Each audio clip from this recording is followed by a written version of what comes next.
حضرت آدم علیہ السلام جب جنت سے زمین پر تشریف لائے تو زمین کے جانور آپ کی زیارت کو حاضر ہونے لگے۔ تو حضرت آدم علیہ السلام ہر جانوروں کے لیے اس کے لائق دعا فرماتے۔ اسی طرح جنگل کے کچھ ہرن بھی سلام کرنے اور زیارت کی نیت سے حاضر ہوئے۔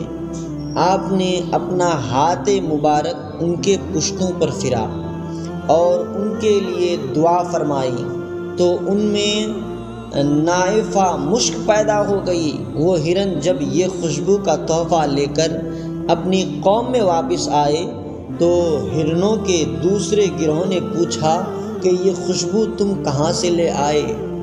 وہ بولے کہ اللہ کے پیغمبر حضرت آدم علیہ السلام جو جنت سے زمین پر تشریف لایا ہے، ہم ان کی زیارت کے لیے حاضر ہوئے تھے تو انہوں نے رحمت بھرا اپنا ہاتھ ہمارے پشتوں پر پھرا تو یہ خوشبو پیدا ہو گئی۔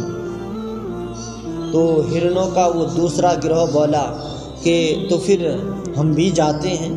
چنانچہ وہ بھی گئے۔ حضرت آدم علیہ السلام نے ان کے پشتوں پر بھی ہاتھ پھرا مگر ان میں وہ خوشبو پیدا نہ ہوئی اور وہ جیسے گئے تھے ویسے ہی واپس آ گئے۔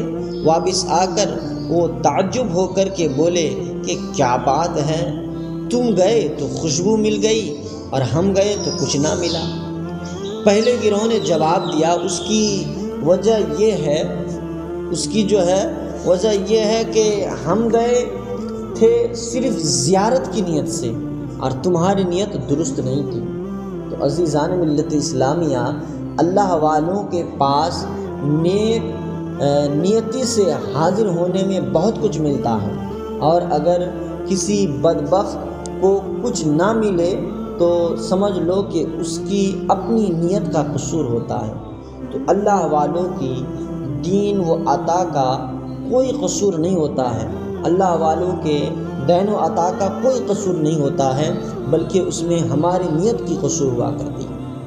حضرت نوح علیہ السلام کی قوم بڑی بدبخت اور ناعاقبت اندیش تھی، تو حضرت نوح علیہ السلام نے 950 سال کے عرصے میں دن و رات تبلیغ حق فرمائی مگر وہ نہ مانے۔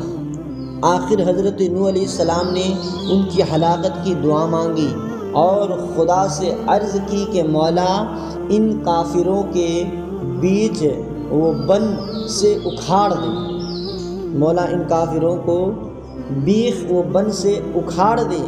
چنانچہ آپ کی جو دعا تھی وہ قبول ہو گئی اور خدا نے حکم دیا کہ اے نوح، میں پانی کا ایک طوفان عظیم لاؤں گا اور ان سب کافروں کو ہلاک کر دوں گا، تو اپنے اور چند ماننے والوں کے لیے ایک کشتی بنا لے۔ چنانچہ حضرت نوح علیہ السلام نے ایک جنگل میں کشتی بنانا شروع فرمایا، اور جب کشتی بنانا شروع فرمائی تو کافر آپ کو دیکھنے کے لیے آتے اور کہتے کہ اے نوح کیا کرتے ہو؟ آپ فرماتے ہیں ایسا مکان بناتا ہوں جو پانی پر چلے۔ کافر یہ سن کر ہنستے اور تمسخرہ کرتے تھے، تو حضرت نوح علیہ السلام فرماتے کہ آج تم ہنستے ہو اور ایک دن ہم تم پر ہنسیں گے۔ حضرت نوح علیہ السلام نے وہ کشتی 2 سال میں تیار کی۔ اس کی لمبائی 300 گز، چوڑائی 50 گز اور اونچائی 30 گز کی تھی۔ اس کشتی میں 3 درجے بنائے گئے تھے۔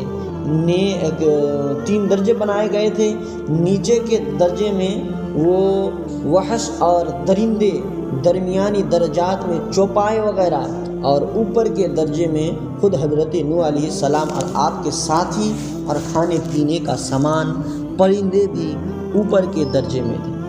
پھر جب بحکم الہی طوفان عظیم آیا تو اس کشتی پر سوار ہونے والوں کے سوار ہوئے زمین پر جو کوئی تھا پانی میں غرق ہو گیا، حتیٰ کہ نوح علیہ السلام کا بیٹا کنعان بھی جو کافر تھا اسی طوفان میں غرق ہو گیا۔ تو خدا کی نافرمانی سے اس دنیا میں بھی تباہی و ہلاکت کا سامنا کرنا پڑتا ہے، اور اللہ اور اس کے رسول پر ایمان اور ان کی اطاعت سے ہی دونوں جہان میں نجات و فلاح مل سکتی ہے۔ تو اللہ کی نافرمانی سے بچو، کہیں ایسا نہ ہو کہ اللہ کی عذاب آ کر تمہیں بھی پکڑ۔